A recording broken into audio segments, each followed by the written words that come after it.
On your call with Dr. Murray, he will go into much more detail about the phases and steps he and his team will execute to conduct a strategy audit, or a strategy and leadership reboot camp.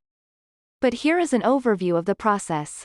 Here is an overview of the entire process, right?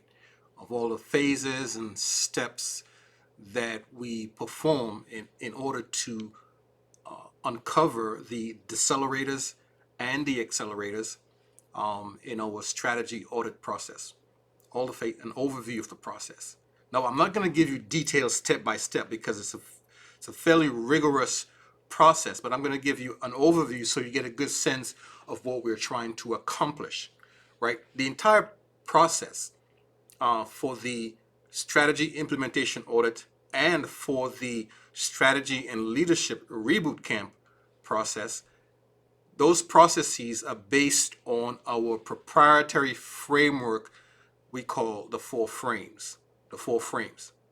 In addition to our four frames framework, we have also adapted and extracted some best-in-class strategy auditing principles or paradigms or tools from other leading firms such as KPMG, one of the leading firms, one of the top four firms actually in the world when it comes to auditing, accounting, and consulting. So we pull some from their framework. We borrow some and merge it. So the end product is when we do the audit, you have the combination, the power of our four frames, plus the best from other top leading firms in strategy auditing. All right. So our process, what we do is based on a rigorous analysis, evaluation, assessment of the four most adverse strategy implementation risks, right? These are the things that could derail implementation, that could decelerate implementation, that could throw it helter skelter, all right? Four things. And I write about these in my book called The Four Frames of Strategic Frameworking. I've actually observed these in practice as I coach, train, advise, consult with business owners and organizations in their strategy implementation process. I've seen over the last 30 years there are four recurring things that derail strategy implementation. And so we call them the four strategy implementation risks. So what are these? They are the decisioning risk, measurement risk, engagement risk, and innovation risk, right?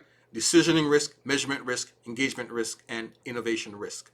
So there's actually a fifth risk, but and we'll talk about it later, but that fifth risk is actually present in all of the other four risks. Fifth risk is part of each of the other four risks, but we'll talk about all of these five risks. Most, if not all, decelerators, right? Things that slow down your strategy implementation. Most, if not all, decelerators come from one or all of these implementation risks. All decelerators, most or all decelerators come from one or all of the four strategy implementation risks. And on the flip side, most strategy implementation accelerators are derived from mitigating one or all of the four strategy implementation risks, right? So let me give you a quick overview of some of the ways we audit for these risks and how we find the accelerators, how we find the accelerators so that you can operationalize and accelerate your strategy implementation. Quick overview.